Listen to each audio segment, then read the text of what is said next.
திரு ராமதாஸ் அவர்களே முதல்வரை போய் சந்திச்சாருங்க போது கூட்டணி தொடர்பாக பலவிதமான ஹேஷியங்கள் எல்லாமே தொடர்ச்சியாக பேசப்பட்டுட்டு வருது. பாமகவை சேர்ப்பதனால் திமுக அணிக்கு எந்த பெனிஃபிட்டும் இதுவரையும் வரல, சேர்க்கறதுனால எந்த ஆதாயமும் வரப்போகிறதில்ல. பாமக இல்லாதையே தான் கடந்த எலெக்ஷன்ஸில் பல எலெக்ஷன்ஸில் அவங்க வெற்றி பெற்று வந்திருக்காங்க. பாமகவோட அவங்க கோரிக்கைகளை ஏற்றுப்பார், அவங்கள சந்திப்பார், அவங்களோட ஒரு கார்டியலாக இருப்பார், எல்லாம் இருப்பார், அது வேறு விஷயம். அரசியல் கூட்டணின்னு வரும்போது கண்டிப்பாக வைத்துக்கொள்ள மாட்டார் என்பது என்னுடைய உறுதியான கருத்து. உண்மையிலே பாமகவுக்கு திமுக கூட்டணிக்குள்ளே போகிறதுக்கு விருப்பமா? இப்போ இவங்க திமுகவுடைய சேர்ந்தாங்கன்னா ஓரளவுக்கு வெற்றி பெறத்துக்கான வாய்ப்புகள் இருக்குது. ஒரு 2-3 தொகுதிகள் வெற்றி பெறத்துக்கான வாய்ப்புகள் இருக்குது. ஆனால் திமுக சேர்க்குமான்றது முக்கியமான விஷயம். அதனால் பாமகவை சேர்த்தா இவங்களுக்கான வெற்றிக்கான வாய்ப்பு ஒன்றும் கூடுதலாக வருவதற்கான வாய்ப்பு ஒன்றும் பெரிய அளவில் இல்லை. ஏன்னா பாமக இல்லாத இவங்களுக்கு கிடைக்கிற ஓட்டு பாமகவை சேர்க்கும் பொழுது அந்த ஓட்டு இழக்கிறதுக்கான வாய்ப்புகள் நிறைய இருக்குது. வரப்போகிற எலெக்ஷன்ஸ் எப்படி சந்திக்கிறதுன்றது பாஜக கூட்டணி கட்சிகள், அதிமுக பாஜகவோட இருந்த கட்சிகளுக்கு ஒரு குழப்பமான ஒரு நிலைமையில் இருக்காங்க. ஸோ அதனால் பாமகவே ஒரு குழப்பத்தில் இருக்குது. அவங்க தனியாக நின்று பார்த்தாங்க. 2016 அசம்பிளி எலெக்ஷனில் மாற்றம், முன்னேற்றம், அன்புமணின்னு போட்டாங்க. 6% ஓட்டுக்கு மேலே அவங்களால் தாண்ட முடியல. ஒரு சீட் கூட வெற்றி பெற முடியல இல்லையா? பல இடங்களில் பெண்ணகரத்தில் இவரே அன்புமணியே தோத்தார். பெண்ணகரத்தில் அவங்க பார்வையை இபிஎஸ் பக்கம் திரும்ப மாட்டாங்க. இபிஎஸ் ஏன் நம்ப மறுக்கிறாங்க? அவங்க இபிஎஸ்க்கு செல்வாக்கு இல்லை, அதனால் நம்ப மறுக்கிறாங்க. இன்றைக்கி பாஜகவோட எந்த விதமான சமரசமும் இல்லாத ஒரே கட்சி காங்கிரஸ் மட்டும்தான். அப்படி இருக்கும்போது நிச்சயமாக காங்கிரஸ் இருக்கிற அணி மோடிக்கு எதிராக களமாடும் அணி, உறுதியாக களமாடும் அணி. அது ஒரு மதச்சார்பற்ற அணின்றதில் எந்த விதமான கருத்து வேறுபாடும் மக்களுக்கு இருக்காது. ஒன் இந்தியா அரசியல் நேயர்களுக்கு வணக்கம். இன்றைய அரசியல் களம் நிகழ்ச்சியில் நம்மோடு மூத்த பத்திரிகையாளர் திரு பிரியன் நம்மோடு இணைந்திருக்கிறார். அவரை வரவேற்று நிகழ்ச்சிக்குள் போகலாம். சார் வணக்கம். சார் வணக்கம். சார், டிசம்பர் 30 பாமகவுடைய நிறுவன தலைவர் திரு ராமதாஸ் அவர்களும் தமிழக முதல்வரும் சந்திச்சிருக்காங்க. அது தொடர்பான புகைப்படங்கள் வெளியே வந்திருக்கு. சாதிவாரி கணக்கெடுப்பு தொடர்பாக பேசப்பட்டதாக வெளியில் செய்திகள் கசிஞ்சிருந்தது. பொதுவாக திரு அன்புமணி அவர்கள் தலைவரானதுக்கப்புறம் இந்த மாதிரியான கோரிக்கைகளை முன்வைக்கிறது, அரசுக்கு நன்றி தெரிவிக்கிறது மாதிரி விஷயங்களுக்கு அவர் தான் தொடர்ச்சியாக போயிட்டு இருந்தார். இந்த முறை இவ்வளவு முதுமையிலையும் உடல்நிலை சரியில்லாத நிலையிலும் திரு ராமதாஸ் அவர்களே முதல்வரை போய் சந்திச்சாருங்க போது கூட்டணி தொடர்பாக பலவிதமான ஹேஷியங்கள் எல்லாமே தொடர்ச்சியாக பேசப்பட்டுட்டு வருது. உண்மையில் இந்த சந்திப்பு எவ்வளோ முக்கியத்துவம் வாய்ந்தது தேர்தல் நெருங்குற இந்த சமயத்தில்? அதாவது எதிர் அணியில் இருக்கிற கட்சி தலைவர்கள் சந்திக்கும் போது, அதுவும் தேர்தல் நெருக்கத்தில் சந்திக்கும் போது வதந்திகளை தடுக்க முடியாது. ஆக்சுவலாக இந்த கட்சி பாமக பாஜக கூட்டணியில் இருந்தது. இப்போ பாஜக அதிமுக கூட்டணியே பிளவுபட்டு இருக்கும் பொழுது அதில் இருக்கிற கட்சிகள்லாம் என்ன மாதிரியான ஸ்டாண்ட் எடுக்குதுன்னு தெரியாமல் இந்த பக்கம் போகிறதா அந்த பக்கம் போகிறதான்னு யோசிச்சுட்டு இருக்கிற சமயத்தில் பாமக ஒருவேளை திமுகவை கொஞ்சம் நெருங்க பார்க்கிறதோ அப்படின்ற மாதிரியான ஒரு சந்தேகம், ஒரு ஹேஷியம் தமிழ்நாடு அரசியல் உலகத்தில் இருக்கிறது இயற்கையான ஒரு விஷயம். ஸோ இந்த சூழலில் டாக்டர் ராமதாஸ் அவர்கள் நீங்கள் சொல்கிற மாதிரி எல்லாத்துக்கும் அன்புமணி தான் போயிருந்தார். ஏன்னா முதுமை காரணமாகவும் ஒரு உடல்நிலை சரியில்லாதனாலையும் அன்புமணிகிட்ட தான் அந்த பொறுப்பை கொடுத்துட்டாரு, அவர் தான் போயிருந்தார். பட் இது டாக்டர் ராமதாஸ் அவர்களே போய் பார்த்துருக்கார் அப்படின்ற போது அது கிட்டத்தட்ட பார்த்தீங்கன்னா நீங்கள் சொல்கிற மாதிரி முக்கியமான விஷயமாக அவர் கருதுகிறார். சாதி வாரியான கணக்கெடுப்பை முக்கியமான விஷயமாக அவர் கருதுகிறார். அது தவிர இந்த 10.5 அவசரமாக எடப்பாடி பண்ணிட்டு போனதில் அது மேலே போய் அடி வாங்கிடுது. ஆக்சுவலாக சரியான டேட்டா இல்லாமல் இருக்கிறதுனால அடி வாங்கிடுச்சு. டேட்டா இல்லாமல் பல விஷயங்களை பண்ணியிருக்காங்க. அது இன்னும் இருக்குது. பல விதமான கோட்டாக்கள்லாம் டேட்டா எல்லாமே பண்ணியிருக்காங்க. அது நம்ம சொன்னால் அது ஏதோ அவங்களுக்கு எதிராக சொன்னதாக மாறிடும்.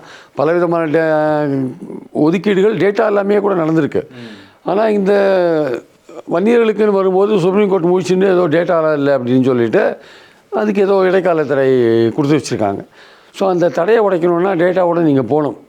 ஏற்கனவே ஜனார்தனம் கமிஷன், அம்பாசங்கர் கமிஷன் எல்லாமே பலவித டேட்டாக்கள்லாம் கொடுத்துருக்காங்க. இருந்தாலுமே ஒரு டேட்டா வேணும்னு சொல்லிட்டு நிறுத்திட்டாங்க. அது பாமக தரப்பில் ஒரு பெரிய ஏமாற்றமான ஒரு விஷயம். தேர்தலில் முன்னிட்டு 1 மணி நேரம் தேர்தல் இருக்குது அனௌன்ஸ்மெண்ட்டுக்கு, அதுக்கு முன்னாடி தான் பண்ணார் எடப்பாடி சட்டப்பேரவையில் பண்ணார். ஸோ அதனால் ஏதோ அவசரமாக தேர்தலுக்காக பண்ணாங்க. அது எலெக்ஷனில் அவங்களுக்கு பெரிய அளவுக்கு பெனிஃபிட்டும் கொடுக்கல. ஆனால் எடப்பாடிக்கு பெனிஃபிட் கொடுத்தது. சேலம் மாவட்டத்தில் கவுண்டர்களும் வன்னியர்களும் இணைந்ததுனால அந்த சேலம் மாவட்டத்தில் ஒரு தொகுதி தேரும் அந்த தொகுதியெல்லாம் ஏடிஎம்கே வின் பண்ணதை நம்ம பார்த்தோம். கோயம்புத்தூரில் ஒன்றும் பெரிய அளவுக்கு இல்லை. தருமபுரியில் கொஞ்சம் இவங்களுக்கு 2 எம்எல்ஏக்கள் வந்தாங்க. மேட்டூரில் ஒரு எம்எல்ஏ வந்தார். இங்கே செஞ்சியில் ஒரு எம்எல்ஏ நினைக்கிறேன். 4 எம்எல்ஏ பாமக வந்து அவங்களோட கோர் ஏரியாலேயே அவங்க ஜெயிக்க முடியல. விழுப்புரம், கடலூர், காஞ்சிபுரம் முக்கியமான ஏரியா இருக்குது. அந்த ஏரியாலேயே வந்து இவங்களால் திருவள்ளூர் இந்த ஏரியாக்களில் அதிமுகவில் ஜெயிக்கும் இல்லை, அதிமுகவிலையும் ஜெயிக்க முடியல, பாமகவிலையும் ஜெயிக்க முடியல. ஒரு எம்எல்ஏ தான் வந்திருக்காங்க. ஸோ இதனால் இவங்களுக்கும் பிரயோஜனம் இல்லை, அவங்களுக்கும் பிரயோஜனம் இல்லை அந்த கோட்டா அவசர அவசரமாக கொடுத்ததில்ல. ஸோ அப்படி இருக்கும்போது சிவி சண்முகமே ஜெயிக்க முடியல விழுப்புரத்தில். இத்தனைக்கும் பாமக அங்கே ஓரளவுக்கு ஸ்ட்ராங்காக இருக்குது, அங்கேயே ஜெயிக்க முடியல. ஸோ அப்படிலாம் இருக்கும்பொழுது இந்த 24 எலெக்ஷன்ஸ் இருக்கும்போது அன்புமணியை பொறுத்தப்பட்டு அவருக்கு எந்த கவலையும் இல்லை. ஏன்னா அவர் 19 தான் ராஜ்யசபா எம்பி ஆகிருக்கார். அவருடைய பதவிக்காலம் ஜூலை 25 வரையும் இருக்குது. ஸோ அதுக்கப்புறம் 26 எலெக்ஷன்ஸ் வந்துடும். அதுக்கு தயாரிப்புகளில் இறங்குறது கரெக்டாக இருக்கும்.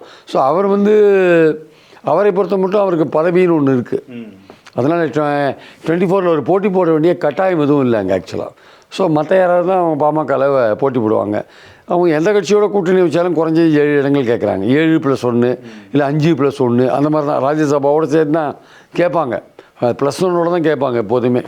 2004 பார்த்தீங்கன்னாலும் +1 +1 அதோடு தான் கேட்பாங்க. ஸோ அப்படி இருக்கும்பொழுது இவங்களுக்கு வந்து பாமகவுக்கு வந்து இப்போ ஒரு அடுத்த எலெக்ஷன் எப்படி சந்திக்கிறது அப்படின்றது ஒரு விஷயம் இருக்குது. பாஜகவோட ஓட் பேங்க், பாஜகவுக்கு எதிரான ஓட் பேங்க் தமிழ்நாட்டில் ஒரு கணிசமாக இருக்கிறத அவங்க உணர்கிறாங்க.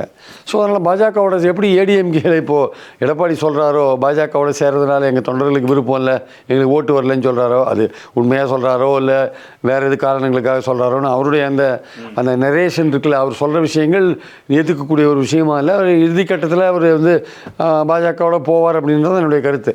பட் இப்போ பாமகவுக்கும் அதே நிலைமை இருக்குது. அவங்களுக்கும் பாஜக ஓட் பேங்க் வந்து ஒன்று பெரிய அளவுக்கு ஹெல்ப்ஃபுல்லாக இல்லை. இன்ஃபேக்ட் வந்து அந்த வன்னியர் பகுதிகளில் வந்து இன்னும் தெற்கு பகுதிகள் மாதிரியே கொங்கு மாதிரியே இன்னும் பாஜக அதோட ப்ரெசன்ஸ் இன்னும் ஸ்ட்ராங்காக வரல ஆக்சுவலாக. ஸோ இன்னும் பாமக தான் ஸ்ட்ராங்காக இருக்காங்க.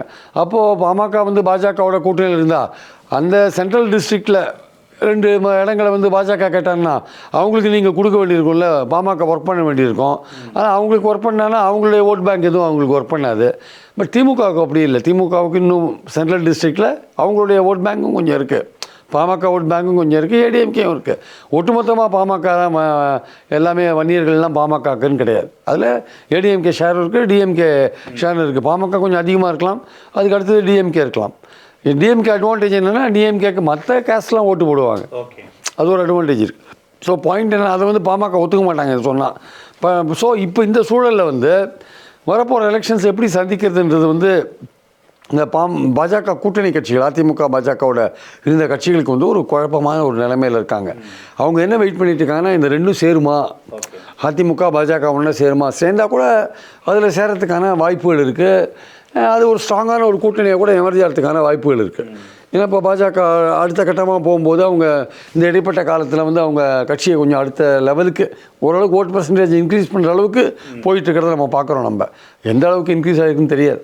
ஸோ அதனால் வந்து பாமக வந்து ஒரு குழப்பத்தில் இருக்காங்க. ஸோ இந்த குழப்பத்தில் இருக்கும்பொழுது போய் திமுக தலைவரை வந்து அது நீங்கள் சாதிவாரி கணக்கெடுப்புக்காக சந்திக்கிறதா இருக்கட்டும், இல்லை 10.5 இடஒதுக்கீடு சம்மந்தமாக சந்திக்கிறதா இருக்கட்டும், இது வந்து நிச்சயமாக வந்து ஒரு அரசியல் உலகத்தில் வந்து ஒரு சந்தேகத்தை கலப்புற ஒரு விஷயமாகவும் இருக்கும் கண்டிப்பாக. ஸோ பாமக அவரோட திமுகவை நெருங்க பார்க்கிறதோ அப்படின்றது. ஆனால் தொடர்ச்சியாக ஆரம்பத்திலிருந்தே இந்த கூட்டணி விவகாரம் தொடர்பாக 2019 குறிப்பாக தேர்தலுக்கு பிறகு திமுகவோட அசோசியேட் ஆகிறதுலேயே பாமக தொடர்ச்சியாக இருந்தாங்க. பெரிய அளவுக்கு விமர்சனம் வைக்காமல் 2021 ஆட்சி மாற்றத்துக்கு அப்புறம் தமிழக அரசு பல திட்டங்களை வந்து திரு ராமதாஸ் அவர்கள் பாராட்டி அறிக்கையெல்லாம் கொடுத்திருந்தாரு. ஸோ பாமக திமுகவை நெருங்குகிறதோ அப்படின்ற மாதிரியான பேச்சுகள் ஒரு ஓராண்டு காலமாகவே தொடர்ச்சியாகவே இருந்துட்டு இருக்கு. உண்மையிலேயே பாமகவுக்கு திமுக கூட்டணிக்குள்ளே போகிறதுக்கு விருப்பமா? இல்லை, ஒரு ஆக்கப்பூர்வமான விமர்சனத்தை வந்து இந்த அரசாங்கத்தை நோக்கி அவங்க தொடர்ந்து வச்சுட்டு இருந்தாங்க. அதாவது பல்வேறு மது விஷயத்திலலாம் ரொம்ப தீவிரமாக, டாஸ்மாக் விஷயத்திலலாம் தீவிரமாக அவங்க பேசுகிறத நம்ம பார்க்குறோம். நம்ம மற்றபடி மக்கள் நல திட்டங்கள், இந்த விமனுக்கு வந்து டிஎம்கே கவர்மெண்ட் பண்ணிருக்கிற விஷயங்கள்லாம் அவங்க அப்ரிஷியேட் பண்ணுறாங்க. உரிமை தொகை கொடுக்குறது எல்லாருக்கும் கொடுன்றாங்க. பஸ் இலவச பயணம் அது மாதிரி விஷயங்கள், அப்புறம் வந்து பிரேக்ஃபாஸ்ட் ஸ்கீம் எல்லாத்தையும் அவங்க ஆதரிக்கிறத நம்ம பார்க்குறோம், பாமக ஆதரிக்கிறத நம்ம பார்க்குறோம். அதே சமயம் பார்த்திங்கன்னா திமுகவுக்கு இந்த 2.5 வருட காலத்தில் ஒரு ஆன்டி இன்குபன்சியும் இருக்கும். அவங்க வந்து 21 45% ஓட்டு கூட்டணியோடு சேர்த்து வாங்கியிருக்காங்க. இப்போ எப்படியும் வந்து இன்குபன்சி ஃபேக்டர் கொஞ்சம் ஒர்க் பண்ணும். அப்படி இன்குபன்சி ஃபேக்டர் 2-3% ஒர்க் பண்ணால் கூட ஸ்டில் திமுக வந்து வின் பண்ணுறதுக்கான வாய்ப்புகள் இருக்குது. நீங்கள் வந்து பார்த்தீங்கன்னா 2019 வந்து அதிமுக பாஜக கூட்டணி 30% ஓட்டு தான் வாங்கினாங்க. இவங்க 55% ஓட்டு வரையும் போனாங்க. அதுக்கப்புறம் இவங்களுக்கு சட்டமன்ற தேர்தலில் உங்களுக்கு 45 குறைஞ்சி போச்சு கூட்டணி.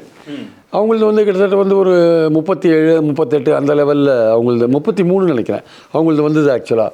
ஸோ அதனால் வந்து பார்த்திங்கன்னா வந்து கூட்டணி சேர்றதுன்றது வந்து திமுகவை பொறுத்த மட்டும் பார்த்திங்கன்னா அவங்களுக்கு ஆன்டி இன்கம்பன்சி ஃபேக்டர் இருந்தால் கூட அவங்க வின் பண்ணுறதுக்கான வாய்ப்புகள் அதிகமாக இருக்குது. அதை 38 இடங்களும் வின் பண்ணுறாங்களா, இல்லை அது 1-2 இடங்கள் குறைஞ்சறதுக்கான வாய்ப்புகள் இருக்குது. அது பாஜக ஸ்ட்ராங்காக இருக்கிற கன்னியாகுமரியிலையோ இல்லை வேறு கோயம்புத்தூர்லேயோ எங்கேயோ டஃப்பான ஃபைட்டில் ஒரு மார்ஜினலாக ஜெயிக்கிறதுக்கான பாஜக ஜெயிக்கிறதுக்கான வாய்ப்புகள் இருக்குது. இப்போ அதே மாதிரி பாமக பார்த்திங்கன்னா உங்களுக்கு விழுப்புரமோ அல்லது கடலூரோ இல்லை வேலூர் விடுங்க, வேலூர் வந்து விஸ்வநாதனுக்காக ஒதுக்கப்பட்ட விஷயம்னு வச்சுக்கோங்க, ஏசி சண்முகத்துக்காக ஒதுக்கப்பட்டு வச்சுக்கோங்க. ஸோ இந்த மாதிரி கடலூர் அல்லது விழுப்புரம் போன்ற தொகுதிகள், இல்லை கள்ளக்குறிச்சி போன்ற தொகுதிகள் எங்கேயோ ஒரு இடத்துல அவங்க ட்ரை பண்ணி பார்க்கலாமா, அவங்க ஆரணி போன்ற தொகுதிகள்லாம் இருக்குது. ஸோ அந்த மாதிரி தொகுதிகளில் வந்து அவங்களுக்கு ஒரு பாமகவுக்கு ஒரு வாய்ப்பு இருக்குது. ஸோ அதனால் வந்து இப்போ இவங்க வந்து திமுகவுடைய சேர்ந்தாங்கன்னா ஓரளவுக்கு வெற்றி பெறத்துக்கான வாய்ப்புகள் இருக்குது. ஒரு 2-3 தொகுதிகள் வெற்றி பெறத்துக்கான வாய்ப்புகள் இருக்குது. ஆனால் திமுக சேர்க்குமான்றது முக்கியமான விஷயம். அங்கே தான் என்னோட கேள்வி, திமுக சேர்க்கறதுக்கான வாய்ப்பு இருக்கா? ஏன்னா நீங்கள் சொல்கிற மாதிரி அவங்க 5+6+ இப்படி தான் ஆரம்பிப்பாங்க. திமுக கூட்டணியில் இருக்கிற கட்சிகளுக்கு ஆல்ரெடியே அந்த கூட்டணி ரொம்ப நிரம்பி வழிகிற டோனில் இருக்குது. கூடுதலாக கமலும் வந்து அதில் இணைய இருக்காரு. இப்போ இவங்க உள்ளே வராங்க அப்படின்னா சில கட்சிகள் வெளியில் போகிறதுக்கும் திருமாவளவன் அவர்கள் வெளிப்படையாகவே சொன்னார், பாமக இருக்கிற கூட்டணியில் நீ ஒரு காலம் விசிகா இருக்காதுன்னு, பாஜக இருக்கிற கூட்டணியில் நீ ஒரு காலம் விசிகா இருக்காதுன்னு சொல்லியிருந்தேன். இவங்க உள்ளே வந்தால் அவங்க வெளியில் போகிறதுக்கான இப்படி பல திமுக கூட்டணியே ஒரு விதமான ஷேக் ஆகிறதுக்குமான வாய்ப்புகள் இருக்குது. ஏன்னா அது வெற்றி கூட்டணின்னு எல்லாராலையும் சொல்லப்படுற கூட்டணி. ஸோ இப்படி இருக்கிற சூழ்நிலையில் முதல்வர் ஸ்டாலின் என்ன முடிவு எடுப்பாருன்னு நினைக்கிறீங்க? இல்லை, உங்களுக்கு 2019 திமுக கூட்டணி பாமக எதிரணியில் இருக்கும்பொழுது தான் வெற்றி பெற்று வந்திருக்கு. அதுலேயும் வெற்றி பெற்றது, 21 வெற்றி பெற்றது. பாமக தயவு இல்லாமே திமுக அணி வெற்றி. உள்ளாட்சி தேர்தலில் நகர்ப்புறமாக இருக்கட்டும், ஊரக உள்ளாட்சி தேர்தலாகட்டும், எல்லாத்துலேயுமே பாமக இல்லாததான் வந்து திமுக அணி வந்து வெற்றி பெற்று வரதை நம்ம பார்க்குறோம். அதனால் பாமகவை சேர்த்தா வந்து இவங்களுக்கான வெற்றிக்கான வாய்ப்பு ஒன்றும் கூடுதலாக வருவதற்கான வாய்ப்பு ஒன்றும் பெரிய அளவில் இல்லை. ஏன்னா பாமக இல்லாத இவங்களுக்கு கிடைக்கிற ஓட்டு பாமகவை சேர்க்கும்பொழுது அந்த ஓட்டு இழக்கிறதுக்கான வாய்ப்புகள் நிறைய இருக்குது. ஏன்னா அடிப்படையாக விஷயம் பார்த்திங்கன்னா உங்களுக்கு இது வந்து பாமக ஒத்துக்க மாட்டாங்க. பட் உண்மை அதுதான். அதாவது வந்து பாமகவை நீங்கள் சேர்த்திங்கன்னா அங்கே அவங்களுக்கு செல்வாக்காக இருக்கிற பகுதிகளில் அவங்க மெஜாரிட்டியாக கூட இருப்பாங்க. 40% ஓட்டு ஒரு தொகுதியில் 40% இருக்காங்க வச்சுக்கோங்களேன். 40%ல் வந்து எல்லா ஓட்டுமே அவங்களுக்கு போடுவாங்கன்னு சொல்ல முடியாது. இல்லை 50% வச்சுருக்காங்க. இப்போது திண்டிவனம் மாதிரி இடங்களில், செஞ்சி மாதிரி இடங்களில் வச்சுக்கோங்களேன், 45-50% இருக்காங்கன்னு வச்சுக்கோங்க. அவங்க வந்து எல்லா வண்டியிலுமே சொல்ல முடியும். அதில் வந்து அவங்களுக்கு வந்து ஒரு 25%னா திமுகவுக்கு ஒரு 15% போடுவாங்க, அதிமுகவுக்கு ஒரு 10% 8% போடுறதுக்கான வாய்ப்புகள் இருக்குது. ஆனால் அதனால் அவங்கள சேர்த்துட்டாங்கன்னா ஒட்டுமொத்தமாக 55% கிடைக்கும்லாம் உறுதியாக சொல்ல முடியாது. அப்பவும் அதிமுகவுக்கு பிரிஞ்சு போகிற வாக்குகள்லாம் போக தான் செய்யும். ஆனால் இந்த 55%, 50%, 40% போய் மீதி இருக்கிற 50% இருக்குல்ல, அந்த 50%ல் வந்து இவங்க பட்டியலினத்தை ஒரு 20%, மற்ற கம்யூனிட்டிஸ் ஒரு 20% இருக்காங்க வச்சுக்கோங்க, 40% ஓட்டு வச்சுக்கோங்க. அந்த 40% ஓட்டு பாமக எங்கே இருக்காங்களோ அதுக்கு நேர் எதிராக தான் விழும். 19 பார்த்தீங்கன்னா நேர் எதிராக தான் விழும். ஏன்னா அது உள்ளூரில் இருக்கிற அந்த பிரச்சனைகள், ஜாதி பிரச்சனைகள் அது மாதிரி காரணமாக விழுறதுக்கான கட்சியுமன். அது தவிர வந்து திமுக மேல் அபிமானம் உள்ள வன்னியர் இல்லாத மற்றவர்களும் இருப்பாங்கல்ல, அந்த இடைநிலை ஜாதிகள். ஸோ அவர்களும் நான் வந்து பாமகவுக்கு எதிராக மட்டும் இல்லை, திமுகவுக்கு ஆதரவான. ஸோ இது பார்த்திங்கன்னா இந்த ஓட் பர்சன்டேஜ் பார்த்திங்கன்னா எப்படியும் வந்து ஒரு வன்னியர்கள்லேருந்து ஒரு 20%, குறைஞ்சபட்சம் 20% அல்லது 15-20% வச்சுக்கோங்க. மற்ற இடைநிலை ஜாதிகள் அவங்க ஒரு 10-15% வச்சுக்கோங்க. அப்புறம் பட்டியலினத்தவர் விசிகே இருக்கிறதுனால ஒரு 15% சாலிடாக இருந்து வச்சுக்கோங்க. குறைஞ்சபட்சம் ஒரு 50% ஓட்டை வந்து டைரெக்டாக வந்து இந்த கூட்டணி வாங்கின்னு போயிடும். இது திமுக கூட்டணி வாங்கி போயிடுறதுக்கான வாய்ப்புகள் இருக்குது. அப்படி 50% டைரெக்டாக வாங்கும்பொழுது எதிரணியில் இருக்க இவங்க வந்து அடுத்த 50 வந்து அவங்களுக்கு கிடைக்கிறதுக்கான வாய்ப்புகள் இல்லை. ஸோ அதனால் வந்து அவங்க தோக்குறாங்க. ஆக்சுவலாக எதிரில் நிற்கிறவங்க தோக்குறாங்க. இவங்க 50%க்கு மேலே இருக்கிற ஓட்டை, குறைந்தபட்சம் 60% ஓட்டை வந்து இவங்க திமுக அணி வாங்கின்னு போயிடுறாங்க. அது வந்து வன்னியர்கள் ஒரு ஆதரவு, வன்னியர்கள் அல்லாதோர் ஒரு ஆதரவு, பட்டியலினத்தவர் ஆதரவு, மைனாரிட்டிகள் ஆதரவு. அங்கதான் விசிகா ஒரு பெரிய ரோல் ப்ளே பண்ணுறாங்க. விசிகா ப்ளே பண்ணு, சிறுபான்மையோர் ஆதரவு. ஒரு 60-65-70% அவங்க தட்டின்னு போகும்போது அவங்களுக்கு வந்து எதிரணிக்கு வந்து பாமக இருக்கிற எதிரணிக்கு வந்து வாய்ப்புகள் வந்து ஒன்றில் அதை போயிடுறத நம்ம பார்க்குறோம். இதுதான் 19-21 நடந்தது. ஒரே ஒரு எம்எல்ஏ தான் வாங்கியிருக்காங்க சென்ட்ரல் டிஸ்ட்ரிக்டில் பாமக, ஒரே ஒரு எம்எல்ஏ தான். அதே மாதிரி எம்பிக்கள்லையும் அவங்க எதையுமே ஜெயிக்க முடியல. ஸோ அவங்களுக்கு வந்து சங்கடமான பொசிஷன். மத்தியில் இருக்கிற பாஜகவோட இருக்கிறதுல அவங்களுக்கு சில வசதிகள்லாம் இருக்குது. அன்புமணி மேலே கேஸ்லாம் இருக்கலாம், மெடிக்கல் காலேஜ் அதெல்லாம் கண்டுக்காத கூட இருக்கலாம், எதிர்காலத்துலையும் அது கண்டுக்காத இருக்கலாம். அந்த கேஸ் ஒன்றும் பெரிய கேஸ் கிடையாது அப்படின்லாம் இவங்க சொல்லுவாங்க. பட் அது கேஸ் தானே, ஏதோ மெடிக்கல் காலேஜ் சம்மந்தப்பட்ட ஒரு கேஸ் இருக்குது. அது எந்த லெவலில் இருக்குது அதை பற்றி யாருமே இப்போது மூச்சு விடுறதில்ல. ஏன்னா கூட இருக்காங்க, அதனால் மூச்சு விடுறதில்ல. ஒரு எதிரணியில் இருந்தாங்கன்னா அது வந்து வேறு மாதிரி. இப்போ அடுத்தது 24 வந்து மோடி வருவாரா, இந்தியா கூட்டணி எப்படி ஷேப் ஆகும், மோடி மீண்டு வந்துட்டா என்ன பண்ணுறது, அப்போ மோடி மீண்டு வந்துட்டா அவங்களும் யோசிப்பாங்கல்ல. இப்போ வரைக்கும் நாங்க அதிமுக பாஜக கூட்டணி பிரிஞ்சப்ப கூட நாங்க என்டிஏ அலைன்ஸ்ல தொடர்றோம் வரலையே. இவங்களே வந்து எடப்பாடியே பாஜக விட்டு பிரிஞ்சு சொல்றவர் பாஜக விமர்சனமா பண்றாரு. ஒரு விமர்சனம் பண்ணுறது இல்லையே. ஏதோ மயில் இறகு வருடி கொடுக்குற மாதிரி தான் வருடி கொடுத்துருக்கார். ஏன்னா அவங்களுக்கு தெரியும், ஏதாவது பாஜகன்ற வந்து பாஜக என்கிற கட்சி வந்து மத்திய அரசில் இருக்கிற புலனாய்வு ஏஜென்சிகளை எப்படி பயன்படுத்துகிறாங்கன்னு தெரியும். அதனால் இவங்களுக்கெல்லாம் வந்து எந்த நேரத்தில் பாஜக எப்படி டீல் பண்ணுவாங்கன்னு சொல்ல முடியாது. அவங்க அரசியல் வெற்றிக்காக போகும்போது எப்படி வேணால் டீல் பண்ணுவாங்க. ஒருத்தரை காலை பிடிச்சி வாரதுனால வாங்க, கட்டி அணைச்சாலும் அணைப்பாங்க, தூக்கி எறிஞ்சாலும் எறிவாங்க. அவங்க அப்படிப்பட்ட ஆளுங்க. அவங்களுக்கு வெற்றி மட்டும்தான் குறி. அதில் தான் அவங்க போயிட்டுருப்பாங்க. ஸோ அதனால் இவங்களுக்கெல்லாமே அன்புமணிக்கெல்லாமே கூட அடுத்தது பாஜக வந்துட்டால் என்ன பண்ணுறது 24லையும். அப்போது இந்த மாதிரி ஒரு ஸ்டாண்ட் எடுத்தால் டிஎம்கே பாஜகவும் ஒன்றாறதுக்கான வாய்ப்புகளே கிடையாது. சித்தாந்த ரீதியில் எதிராக இருக்குது. பாஜகவுடைய ஆன்டி பாஜக ஓட்டு தான் திமுகவுடைய ஸ்ட்ரென்த்தாகவே இருக்குது ஆக்சுவலாக வந்து. அதனால் அவங்க 2 பேரும் ஒன்று சேர்ந்தால் திமுகவுக்கு அது தற்கொலையாக முடியும். அதனால் அவங்க ஒன்றும் சேர போகிறதில்ல. அவங்க கூட்டணியில் இருக்கிற மற்றவங்களும் ஒரு ஒன்லைன் அஜெண்டா மோடி வரக்கூடாது 24ல். ஆனால் பாமகவை உள்ளே கொண்டு வரதுமே கிட்டத்தட்ட திமுக கூட்டணிக்கு அது ஒரு விதமாக நெருக்கடியாக. ஏன்னா வெற்றி கூட்டணி பாஜக எதிர்ப்பில் இந்த கூட்டணி எல்லாம் இந்தியா கூட்டணியில் இந்த கட்சிகள் எல்லாமே இருக்கும்போது பாமகவை உள்ள திரும்ப இது ஒருவேளை உள்ளே கொண்டு வர பட்சத்தில் திரும்பவும் திமுக கூட்டணிக்குள்ளே அது தேவையில்லாத சலசலப்பையும் உருவாக்குறதுக்கான வாய்ப்புகள் அதுக்கு தேவையே இல்லை. அதுக்கான பாமக தேவையே திமுக பாமகவுக்கு கூட யோசிச்சு பார்த்தா தேவையே இல்லைன்னு தான் என்னோட அபிப்பிராயம். பாமகவே வந்து நாளைக்கு அவங்களுக்கு பல பிரச்சனைகள் இருக்குது. அதனால் வந்து அவங்க முதல்ல திமுக கூட்டணியில் இடம் இல்லை. நீங்கள் கேட்குற 7 இடமோ 5 இடமோ 5+1 6+1 7+1 கொடுக்கறதுக்கான வாய்ப்பே கிடையாது. ரெண்டாவது நீங்கள் இல்லாதையே அவங்க எல்லா தேர்தலையும் வெற்றி பெற்று வந்துட்டுருக்காங்க. இன்னும் அடிஷ்னல் நீங்கள் சொன்ன மாதிரி கமல் வேறு உள்ளே வராரு. அவர் ஒரு பிரச்சாரம், அவருக்கு வந்து அவருடைய கட்சி பிரமாதமாக இருக்கோ இல்லையோ நல்ல பிரச்சாரம். ஸோ பிரச்சாரம் பண்ணுறதுக்கான ஒரு வாய்ப்பு. ஒரு முக்கியமான நடிகர் பிரச்சாரம் பண்ணுறாருன்னா அடிஷ்னலான ஒரு பெனிஃபிட். ஸோ அப்படிலாம் இருக்கும்பொழுது எதுக்காக வந்து இவங்க பாமகவை சேர்க்கணும்? ஆக்சுவலாக பாமகவை சேர்க்க வேண்டிய அவசியமே இல்லை. ஆனால் தொடர்ச்சியாக திமுகவில் இருக்கிற முக்கியமான மூத்த துரைமுருகன் மாதிரியான ஆட்கள் பாமக ஆரம்பத்துலேருந்தே இப்படியே உள்ளே கொண்டு வந்துடணும்னு அவங்க தொடர்ச்சியாக மெனக்கெட்டுட்டு இருக்காங்க. இதுக்கு பின்னாடி கூட துரைமுருகன் இருக்கலாம் அப்படிங்கிற மாதிரியான பேச்சுகளும் வந்து இருக்குது. அரசியலை நம்ம தவிர்க்கவும் முடியாது. ஸோ மூத்த தலைவர்களுக்கு வந்து குறிப்பாக வந்து இந்த வட மாவட்டங்களில் இருக்கிற தலைவர்களுக்கு நம்ம பாமக உள்ளே கொண்டு வந்துடலாம், துரைமுருகன் மூலமாக நம்ம உள்ளே போக ட்ரை பண்ணலாமான்னு பாமகவும் விரும்புது. இவங்களும் விட உள்ளே தள்ளிடலான்னு ஏதாவது ஸ்கெட்ச் ஏதாவது போடுறாங்களா சார்?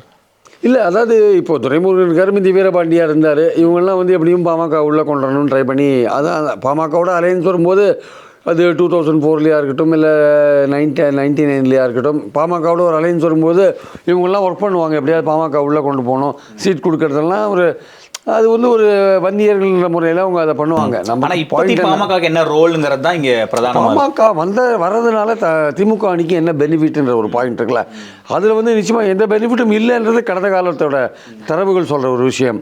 எதிர்காலத்திலையும் வந்து பெனிஃபிட் இருக்கிறதுக்கான வாய்ப்புகள் ரொம்ப ரொம்ப குறைவு. ஸோ அதை சேர்த்ததுனால என்ன அட்வான்டேஜ் உங்களுக்கு சொல்லுங்கள்? பாமகவுக்கு பெனிஃபிட்டாக இருக்கலாம், அது 2-3 இடத்துல வின் பண்ணுறதுக்கான வாய்ப்பு இருக்குது. திமுக அணிக்கு இழப்புகள் ஜாஸ்தியாக இருக்குது. பல ஏரியாக்களில், அது குறிப்பாக அந்த வன்னியர்களோட டாமினன்ஸ் இருக்கிற ஏரியாக்களில் நான் வன்னியர் போலரைசேஷன் ஏற்கனவே தான் சொன்னேன். நான் வன்னியர் போலரைசேஷன் வந்து அது வந்து நிச்சயமாக ஒரு அவங்க 40% இருக்காங்க வச்சுக்கோங்க, பட்டியலினத்தை ஒரு 15% இருக்காங்க வச்சுக்கோங்க, ஒரு 55% ஓட்டு இருக்குல்ல, அந்த 55% ஓட்டு வந்து எப்படி திமுக நீ இழக்க முடியும் ஆக்சுவலாக? ஸோ அதனால் வந்து பாமக சேர்க்கறதுனால இவங்களுக்கு பெரிய அட்வான்டேஜ் எதுவும் கிடையாது. அதே சமயம் எதிரணியில் சேர்ந்தாலுமே பாமகவுக்கு அதிமுக ஓட்டும் ட்ரான்ஸ்ஃபர் ஆக மாட்டேங்குது. பாஜக வந்து அவங்களுக்கு 2 சீட் கொடுத்து அவங்களுக்கு உழைக்க வேண்டிய அவசியம் இருக்குது. ஸோ அதனால் வந்து பாமகவே ஒரு குழப்பத்தில் இருக்குது. அவங்க தனியாக நின்று பார்த்தாங்க 2016 அசம்பிளி எலெக்ஷனில் மாற்றம் முன்னேற்றம் அன்புமணின்னு போட்டாங்க. 6% ஓட்டுக்கு மேலே அவங்களால் தாண்ட முடியல. ஒரு சீட் கூட வெற்றி பெற முடியல இல்லையா? பல இடங்களில் பெண்ணகரத்தில் இவரே அன்புமணியே தோற்றார் பெண்ணகரத்தில். ஸோ அது மாதிரிலாம் இருக்கும்பொழுது அவர்கள் தனியாக நின்னாலும் அவங்க ஓட்டு பர்சன்டேஜ் 6%க்கு மேலே போல, அவங்க வந்து கூட்டணியில் நின்னாலும் மற்றவங்க ஓட்டு அவங்களுக்கு ட்ரான்ஸ்ஃபர் ஆக மாட்டேங்குது. அதனால் மற்றவங்க ஓட்டு ட்ரான்ஸ்ஃபர் ஆகுதுன்னா மற்றவங்க என்ன இடைநிலை ஜாதிகள், மற்ற வேறு இடைநிலை ஜாதிகள் ஓட்டு அங்கே ட்ரான்ஸ்ஃபர் ஆக மாட்டேங்குது. இந்தியா கூட்டணிக்கு டிஎம்கே கூட்டணிக்கு போகிறத நம்ம பார்க்குறோம். அதனால் இந்த சந்தித்து பேசுகிறதுனால ஏற்படுற இந்த வதந்திகள் இருக்கு இல்லையா, வதந்திகளை தான் நான் பார்க்குறேன். ஏன்னா இதனால் வந்து திமுகவுக்கு எந்த விதமான பெனிஃபிட்டும் அதில் இல்லைன்றது என்னுடைய கருத்து. இப்போ இருக்கிற அணி வந்து பெட்டராக வந்து பெர்ஃபார்ம் பண்ணுறதுக்கான வாய்ப்பு இருக்குது. அதுக்கு ஆன்டி இன்குமென்சி இருக்குது திமுக அணிக்கு. அது குறையிறதுனால வந்து பெரிய அளவுக்கு தோல்வியில் வரதுக்கான வாய்ப்பும் இங்கே இல்லை. குறையும் 2%, 45ல் 2%, 3%. நான் 21 எலெக்ஷன் எடுத்துக்கிறேன். நீங்கள் அதே 55%, 19 எலெக்ஷன் எடுத்துட்டீங்கன்னா 50% வெற்றி தான் அது ஆக்சுவலாக. ஏன்னா இது மோடிக்கு எதிரான ஓட்டு. மோடிக்கு எதிரான ஓட்டா அப்படின்னு பார்க்கும்போது நீங்கள் அதிமுகவும் பாஜகவும் நாளைக்கு ஒன்று சேர்ந்தால் கூட மோடிக்கு எதிரான ஓட்டாக வரும். அதிமுக தனியாக போனால் அது ஒன்றும் இல்லாத போயிடும், ஃபோக்கஸே இல்லாத போயிடும். அது 3வது 4வது வருன்றது அடுத்த கட்டம். பாயிண்ட் என்னென்னா வந்து பாமகவை சேர்ப்பதனால் திமுக அணிக்கு எந்த பெனிஃபிட்டும் இதுவரையும் வரல. சேர்க்கறதுனால எந்த ஆதாயமும் வரப்போகிறதில்ல. பாமக இல்லாதையே தான் கடந்த எலெக்ஷன்ஸில் பல எலெக்ஷன்ஸில் அவங்க வெற்றி பெற்று வந்திருக்காங்க. அதனால் வந்து எதிர்காலத்துலேயும் வந்து பாமகவோடு சேர்ந்து அணி அமைக்கிறதுல திமுகவில் இருக்கிற வன்னியர்களுக்கு ஒரு ஆங்ஸைட்டி இருக்கலாம், சேர்க்கணும் அப்படின்னா சேர்த்ததுனால எந்த விதமான பயனும் இல்லை என்பது என்னுடைய கருத்து. ஆனால் அதுக்குன்னு பாமக அசம்பிளி எலெக்ஷன்ஸில் அதுவே அசம்பிளி எலெக்ஷனாக இருந்தால் கொஞ்சம் வந்து ஓரளவுக்கு கன்சிடர் பண்ணி பார்க்கலாம் ஓரளவுக்கு. ஆனால் சார் இப்போ இது ஒரு கற்பனையான கேள்வியாக கூட இருக்கலாம். இப்போ காங்கிரஸ் ரொம்ப வீக்காக இருக்குது. காங்கிரஸ்க்கு கடந்த முறை கொடுத்த சீட்டை விட கொஞ்சம் குறைச்சி சீட்டை கொடுப்போம். அந்த சீட்டை எடுத்து பாமக கொடுத்து விசிகாவையும் கன்வின்ஸ் பண்ணி திமுக கூட்டணியில் வச்சு விசிகா பாமக எல்லாரும் ஒரே கூட்டணியில் இருந்தால் அது சக்ஸஸ் ஃபார்முலா. ஏன்னா ஆல்ரெடி அவங்க 2 பேர் நின்று அது ஃபெயிலியர் ஃபார்முலாவாக இருந்திருக்கு. ஸோ திரும்பவும் இந்த மாதிரி ஏதாவது அரேஞ்ச்மெண்ட்ஸ் ஏதாவது உள்ள இருக்கிற நிர்வாகிகள்லாம் முதல்வருக்கு ஏதாவது நெருக்கடி கொடுக்கறதுக்கு வாய்ப்பு இருக்கா? காங்கிரஸ் சீட்டை குறைச்சிருவோம். ஒரே அணியில் இருக்கவே முடியாது. அது வந்து ரொம்ப அது கீழ் லெவலில் வந்து அந்த எந்த அணியில் அவங்க 2 பேரும் ஒன்றா இருக்காங்களோ அந்த 2 அணிக்கு எதிராக தான் அது வேலை செய்யும். 2 பேருமே நம்ப மாட்டாங்க, போட மாட்டாங்க. 2 பேருமே போட மாட்டாங்க. இதெல்லாம் திருமாவளவனும் ராமதாஸ் அவர்களும் இதெல்லாம் முயற்சி செஞ்சு நம்ம இந்த சமுதாயத்தை ஒன்றுபடுத்தணும்லாம் சொல்லி முயற்சி பண்ணி பார்த்துட்டு அது எலெக்ஷனில் வந்து அது கை கொடுக்காத போனதெல்லாம் பார்த்துட்டாங்க. அதனால் வந்து அவங்க வந்து இது தமிழக முதல்வருக்கும் தெரியும். அவங்க 2 பேரும் ஒன்று சேர்ந்தாங்கன்னா அது வந்து அணிக்கு பெரிய டேமேஜை உண்டாக்கும். ஆக்சுவலாக அந்த 2 மக்களுமே கீழே இருக்கிறவங்க வந்து வேறு எதிரணிக்கு போயிடுவாங்க, எதிரணிக்கு ஓட்டு போட்டுருவாங்க. இதை போட மாட்டேன், இவன் காலை வாடுறது அவங்க காலை வாரு, அவங்க இவன் காலை வாடுறது. நிர்வாகிகளுக்குள்ள ஒரு கெமிஸ்ட்ரி ஒர்க் ஆகாது. பிஎம்கே கீழ் லெவலில் ஒர்க் அவுட் ஆகாது, தலைவர் லெவலில் ஒர்க் அவுட் ஆகலாம், கீழே ஒர்க் அவுட் ஆகாது. அதனால் அது வந்து ஃபேட்டலாக போய்டும். அந்த ஆக்சுவலாக அது வந்து நடக்கிறதுக்கான வாய்ப்பு இல்லை. காங்கிரஸுக்கு எண்ணிக்கையை குறைக்கிறதுக்கான வாய்ப்பே கிடையாது. ஏன்னா இன்றைக்கி காங்கிரஸ் வந்து ஆல் இண்டியா லெவலில் டாமினண்ட்டாக இருக்குது. இந்தியா கூட்டணியில் அது ஒரு முக்கியமான கட்சியாக இருக்குது. நாளைக்கு இந்தியா கூட்டணி எல்லாம் ஒன்றுபட்டு ஏதாவது ஒரு வகையில் வந்து ஆட்சிக்கு வரதுக்கான வாய்ப்பு இருந்ததுன்னா பிரைம் மினிஸ்டர் கேண்டிடேட் வந்து இந்தியா கூட்டணியில் காங்கிரஸ்லேருந்து தான் வரப்போகிறாங்க. அதனால் வந்து காங்கிரஸை நீங்கள் ஒன்றும் இல்லைன்னு ஒதுக்க முடியாது. நீங்கள் காங்கிரஸுக்கும் ஒரு செல்வாக்கு இருக்குது. நீங்கள் ஆல் இண்டியா லெவலில் வந்து திமுக அணி வந்து ஒரு மதச்சார்பற்ற அணி அப்படின்ற ஒரு பேர் இருக்குல்ல, அது அந்த பேர் ஏன் வந்து உறுதியாக திமுக அணி கிடைக்குதுன்னா காங்கிரஸ் இருக்கிறனால தான் கிடைக்குது. பட் ஃபார் காங்கிரஸ் 2014 நீங்கள் தனியாக நின்னீங்க, திமுகவும் காங்கிரஸும் பார்லிமெண்ட் எலெக்ஷனில் என்னாச்சு? ஸோ காங்கிரஸ் இருக்கிறது வந்து அதுக்கு ஓட்டு பர்சன்டேஜ் இல்லாத இருக்கலாம், but it gives a image.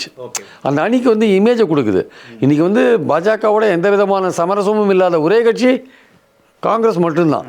அப்படி இருக்கும்போது நிச்சயமாக வந்து காங்கிரஸ் இருக்கிற அணி வந்து மோடிக்கு எதிராக களமாடும் அணி, உறுதியாக களமாடும் அணி. அது ஒரு மதச்சார்பற்ற அணின்றதில் எந்த விதமான கருத்து வேறுபாடும் மக்களுக்கு இருக்காது. மோடிக்கு எதிராக ஓட்டு போடுறாங்க இல்லையா, அவங்க வந்து நம்புவாங்க. ஸோ காங்கிரஸ் இருக்குது அப்படின்றது, காங்கிரஸ் மட்டுமே வந்து மோடிக்கு எதிரான ஒரு நிலைப்பாட்டில் உறுதியாக இருக்கும், இப்போவும் இருக்கும் எப்போவும் இருக்குன்றதில் மக்கள் தெளிவாக இருக்காங்க, சிறுபான்மையோர் தெளிவாக இருக்காங்க. அது எடுத்த உடனே 12% உங்கள் அக்கௌண்ட் ஆரம்பிக்கிறீங்களா நீங்கள், அந்த 12% நீங்கள் ஆரம்பிக்கும் பொழுது அதுக்கு உறுதுணையாக இருக்கிறது அவங்களுக்கு இல்லாத இருக்கலாம். காங்கிரஸுக்கு 5% கூட இருக்கலாம், 6% கூட இருக்கலாம். அந்த கூட்டணிக்கு அது வந்து காங்கிரஸ் இருந்தால் தான் அந்த சிறுபான்மையோரோ சிறுபான்மையர் மோடிக்கு எதிரான ஓட் பேங்க்ன்றது சிறுபான்மையர் மட்டுமே இல்லை.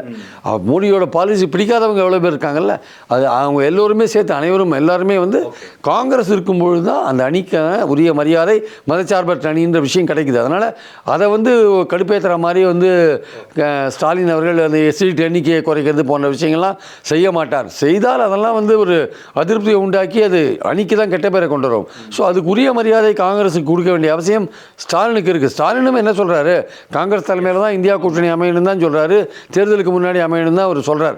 அதனால் அவரை பொறுத்தப்பட்டு காங்கிரஸோட காரடியில் வச்சுருக்கார். ஆனால் சில பேர் வேணும்னே வந்து அந்த கூட்டணியில் வந்து ஒரு பிரச்சனையை உண்டாக்கணுன்றதுக்காக காங்கிரஸுக்கு எண்ணிக்கை குறைக்கணும்னு சொல்லுவாங்க. ஆனால் காங்கிரஸுக்கு எண்ணிக்கை குறைச்சிங்கன்னா அது மக்களுடைய நம்பிக்கையை வந்து வேறு மாதிரி போகும். காங்கிரஸுக்கு அந்த உரிய மரியாதையை கொடுத்து நீங்கள் கடந்த முறை என்ன கொடுத்தீங்களோ அதே கொடுத்து அதை நீங்கள் வந்து உங்கள் பக்கத்தில் வச்சுருந்தீங்கன்னா தான் உங்கள் இந்தியா கூட்டணிக்கான மதிப்பு, கௌரவம் அல்லது பர்சன்டேஜ் ஓட் பேங்க் எல்லாமே அதுக்கு இருக்கும் என்பது என்னுடைய கருத்து. சரி, இப்போ கடந்த முறை தேர்தலில் வந்து பாமக அதிமுகவோட கூட்டணி வச்சுருந்தாங்க. 2 தேர்தலையும் அவங்களோட தான் வந்து தொடர்ச்சியாக கூட்டணியில் பயணிச்சாங்க. ஆனால் இந்த முறை வந்து நாங்கள் இப்போ தேர்தலுக்கு இன்னும் ஒரு நியர்லி ஒரு 4 months தான் இருக்கும்போது அவங்க ஒருவேளை கூட்டணியோட சேரணும், நாங்கள் மோடியோட தான் இருக்க போகிறோன்னு சொல்லியிருந்தா கூட நம்ம தமிழக லெவலில் அதிமுகவோட திரும்ப சேர்றதுக்கான ஏன் எடப்பாடி பழனிசாமி அவங்க நம்பவே மாட்டாங்க? 2 தேர்தல் நின்னாங்க. சரி, இந்த முறை வந்து திமுக கூட்டணியில் நமக்கு வாய்ப்பு இல்லைன்னு தெரிஞ்சுமே வந்து அங்கேயே ட்ரை பண்ணுறாங்களே தவிர ஏன் இபிஎஸ் பக்கம் அவங்க பார்வை ஏன் இபிஎஸ் பக்கம் திரும்ப மாட்டாங்க? இபிஎஸ் ஏன் நம்ப மறுக்கிறாங்க? அவங்க இபிஎஸ்க்கு செல்வாக்கு இல்லை, அதனால் நம்பாமல் இருக்கிறாங்க. இபிஎஸ்க்கு 15% ஓட்டுக்கு மேலே இன்றைக்கி இருக்கிற மாதிரி எனக்கு தெரியல. ஆக்சுவலாக இதெல்லாம் அவர் வந்து ப்ரூவ் பண்ணி ஆகணும். அவர் எம்எல்ஏ, அவர் பின்னாடி பொதுக்குழு உறுப்பினர்கள் இருக்கலாம், எம்எல்ஏக்கள்லாம் இருக்கலாம். பட் அவருக்கு மக்கள்கிட்ட வந்து செல்வாக்கு என்ன இருக்குன்றது இனிமேல் தான் ப்ரூவ் பண்ணி ஆகணும். அது ப்ரூவ் பண்ணும்போது நிச்சயமாக சவுத்தில் வந்து இந்த மாதிரி தினகரனோ சசிகலாவோ இல்லை வந்து உங்களுக்கு ஓபிஎஸோ பிரிஞ்சிருக்கும் போதோ, இல்லை டெல்டாவில் வந்து சசிகலாவோ தினகரனோ பிரிஞ்சிருக்கும் போதோ அங்கெல்லாம் வந்து உங்களுக்கு வந்து ஏடிஎம்கே கேண்டிடேட் வந்து இந்த சப்போஸ் பாஜக எடப்பாடி ஒன்றா காட்டி எடப்பாடி கேண்டிடேட்ஸ் வந்து பெரிய பிரச்சனையை சந்திப்பாங்க. இல்லை, அதை பாமக வச்சு காம்பன்சேட் பண்ண முடியாது. பாமகவுக்கு ஒரு ஏரியாவில் செல்வாக்கு இருக்குது, ஏடிஎம்கேக்கு கோயம்புத்தூரில் செல்வாக்கு இருக்குது, இங்கே வட மாவட்டங்களில் ஏடிஎம்கேக்கு செல்வாக்கு இருக்குது. பட் வந்து பாமக அளவுக்கு செல்வாக்கு இருக்கான்னு சொல்ல முடியாது. அவங்களும் ஏடிஎம்கேவும் வட மாவட்டங்கள் இருக்காங்க. பட் வெற்றி பெறுற அளவுக்கு இருக்காங்களா? இவங்க ஓட்டு அவங்களுக்கு ட்ரான்ஸ்ஃபர் ஆக மாட்டேங்குது. லாஸ்ட் டைம் வந்து சேலத்தில் மட்டுமே அந்த விஷயங்கள் வெற்றிகரமாக நடந்தது. அதனால தான் அந்த 10 இடங்களில் 9 இடங்களில் ஏடிஎம்கே வின் பண்ணிச்சு. ஆனால் இவங்களுக்கு ஒரு திமுகவுக்கு இதெல்லாம் நான் சொல்கிறேன்னா கூட இப்போ நான் சேர்றதுக்கான வாய்ப்பு இல்லை, பாமக விஷயத்த டிஸ்அட்வான்டேஜ், அது வெற்றி கூட்டணியாக இருக்குது, எல்லாமே கரெக்டு. இதெல்லாம் தாண்டி வேற ஒரு விஷயம் இருக்குது. அதாவது கோயம்புத்தூர் சேலத்தில் எடுத்திங்கன்னா இப்போது சேலம் வந்து பார்த்திங்கன்னா இப்போது செல்வ கணபதி மறுபடியும் வந்துட்டார். அவர் வந்து அவருக்கு கேஸ் எல்லாம் முடிஞ்சு பயங்கர ஆக்டிவாக இருக்காரு சேலத்தில். ஸோ அதனால் வந்து டிஎம்கேவை பொறுத்த மட்டும் சேலத்தில் வந்து இனிமேல் நீங்கள் பாமகவும் அதிமுகவும் சேர்ந்தால் கூட சேலத்தை பொறுத்த மட்டும் திமுகவும் ஒரு செல்வாக்கான இடங்களை பெறத்துக்கான வாய்ப்புகள் இருக்குது. ஏன்னா அந்த அளவுக்கு செல்வ கணபதி வந்து எப்படி நம்ம கோயம்புத்தூரில் செந்தில் பாலாஜி உடைச்சாரோ அது மாதிரி சேலத்தில் வந்து செல்வ கணபதி வந்து உடைச்சி அவரே கூட வந்து பார்ட்டியோட கேண்டிடேட்டாக இருக்கிறதுக்கான சேலம் அது இந்த வாட்டி பார்த்திபனுக்கு கொடுக்க மாட்டாங்கன்னு சொல்கிறாங்க. அது எவ்வளோ தூரம் உண்மைன்னு தெரியாது. ஸோ அவரே வந்து செல்வ கணபதியே வந்து அவர் விடுதலை ஆகிட்டதுனால அவர் தேர்தலில் நிற்கிறதுக்கான வாய்ப்புகள் இருக்கிறதுனால அவரே சேலத்தில் வந்து கேண்டிடேட்டாக இருக்கிறதுக்கான வாய்ப்பு இருக்குது. ஸோ அந்த சேலத்தில் வந்து நீங்கள் பாமகவும் அதிமுகவும் ஒன்றா இருந்தால் கூட இன்னும் பெரிய அளவுக்கு திமுகவை டேமேஜ் பண்ணுறதுக்கான வாய்ப்பு இருக்கிறத மாதிரி எனக்கு தெரியல. நீங்கள் எப்படி பார்த்தாலும் திமுகவுக்கு எந்த பலனும் சேலங்கிற ஒரு விஷயத்தை கணக்கு வச்சா வருவாங்களா பார்த்தா அதுலேயே வந்து செல்வ கணபதி போன்றவர்கள் வரதுனால அவங்க கொஞ்சம் கிரவுண்ட் லெவல் ஒர்க்கராக இருக்கிறதுனால ஒரு ரிவைவ் பண்ணுறதுக்கான திமுக அந்த இடத்துல ரிவைவ் பண்ணுறதுக்கான வாய்ப்புகள் இருக்குது. ஸோ அதனால் வந்து எந்த கட்டத்தில் எப்படி நீங்கள் டைமென்ஷனில் பார்த்தா கூட பாமகவை திமுகவில் சேர்க்கறதுக்கான அணியில் சேர்க்கறதுக்கான வாய்ப்புகள். இப்போ இதை நம்ம சொன்ன உடனே நாங்கள் எங்கெங்கே திமுகவில் சேரோன்னு சொன்னோம், நாங்கள் திமுகவில் சேர்ற மாதிரி ஐடியா இல்லை. எங்கள் டாக்டர் வந்து சாதிவாரி கணக்கெடுப்பு சம்மந்தமாக பேச தான் போனார். எங்களுக்கு வந்து நாங்கள் தேர்தல் வரும்போது முடிவெடுப்போம்.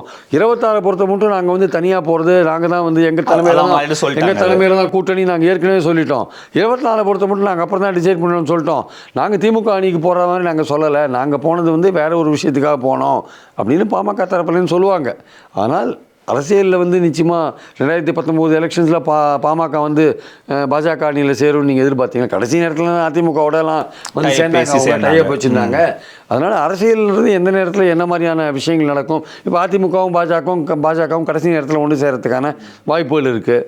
அதனால் வந்து இந்த அணிகள்லாம் வந்து இந்த அதிமுக பாஜகவோட இருந்த அணிகள்லாம் வெயிட் அண்ட் வாட்ச் கேம்ல இருக்காங்க. ஓகே. ஆனா இந்த பாமக பொறுத்த வரைக்கும் பாஜக, திமுக, அதிமுக மூணையுமே ஒரே லெவல்ல அப்ரோச் பண்றாங்க. கடைசி நேரத்துல ஒரே லெவல்ல அப்ரோச் பண்றாங்க. அது திமுகவோட அவங்க போறதுக்கான வாய்ப்புகள் ரொம்ப ரொம்ப குறைவு. சோ போனா பாஜகவோட போகணும், இல்லனா அதிமுகவோட போகணும். இல்ல இது ரெண்டும் சேர்ந்து இருக்கிற ஒரு அணியில அவங்க இருக்கணும். 2019 அதே ஃபார்முலா திரும்ப போகணும். திமுக அணியில இவங்க சேர்றாங்க அப்படின்னா அதுக்கான வாய்ப்புகள் சுத்தமாக இல்லைன்ற ப்ராக்டிக்கலாக இல்லை. ஏன்னா திமுகவுடைய வெற்றியை பாதிக்கிற ஒரு விஷயமா இருக்கிறதுனால எப்படி ஸ்டாலின் அதை ஒத்துப்பார்? ஸ்டாலின் அவருக்கே நல்லா தெரியும் பாமக இல்லாததான் நம்ம இத்தனை நாள் வெற்றி பெற்றிருக்கோம்னு அவருக்கு நல்லா தெரியும். அதனால் கண்டிப்பாக அந்த விஷயத்தை அவர் கையில் எடுக்க மாட்டார். பாமகவோட அவங்க கோரிக்கைகளை ஏற்றுப்பார், அவங்கள சந்திப்பார், அவங்களோட ஒரு கார்டியலாக இருப்பார், எல்லாம் இருப்பார். அது வேறு விஷயம். அரசியல் கூட்டணின்னு வரும்போது கண்டிப்பாக வைத்துக்கொள்ள மாட்டார் என்பது என்னுடைய உறுதியான கருத்து. இது பாமகவுடைய செல்வாக்கை மட்டமாக நான் நினைக்கிறேன். அப்போ அந்த ஆங்கிளில் சொல்லலை, திமுக ஆங்கிள்லேருந்து நம்ம அந்த விஷயத்தை பார்த்து தான் இந்த விஷயத்தை சொல்கிறோம். ஏன்னா 2021 இதே மாதிரியான பேச்சுகள் தேர்தல் இருக்கிற சமயத்தில் இருந்தது. விசிகா வெளியே போகிறாங்க, பாமக உள்ள வர போகிறாங்கன்ற பேச்சுகள் இந்த மாதிரியான பேச்சுக்களை வந்து கிளப்பி விடுறது என்னன்னா திமுக கூட்டணியில் ஒரு குழப்பத்தை உருவாக்கணும்னு அதிமுக தரப்புலேருந்து கிளப்பி விடுறதுக்கான வாய்ப்பு. எடப்பாடி வந்து அனாதையாக நிற்கிறார், யாரும் அவர் கூட வரமாட்டேன்றாங்க. ஸோ இந்த மாதிரியான ஒரு நம்பிக்கை அதிமுக தொண்டர்களுக்கு கொடுக்கணுன்ட்டு இந்த மாதிரி ஏதாவது ஒரு பிரச்சனையை கிளப்பி விடுறது அது அதிமுக தரப்புலேருந்தும் பாஜக தரப்புலேருந்தும் அதை தாராளமாக பண்ணுவாங்க. அவங்க பண்ணுற ஒரு விஷயம் தான். பட் ரியாலிட்டியில் பார்க்கும்போது அதற்கான வாய்ப்பு இல்லை. Okay sir. ஸோ என்ன நடக்குதுன்னு பார்ப்போம் சார். இவ்வளோ நேரம் உங்கள் நேரத்தை எங்களோட செலவழிச்சதுக்கு ரொம்ப நன்றி சார். இன்னொரு நிகழ்ச்சியில் சந்திக்கலாம். நன்றி, வணக்கம்.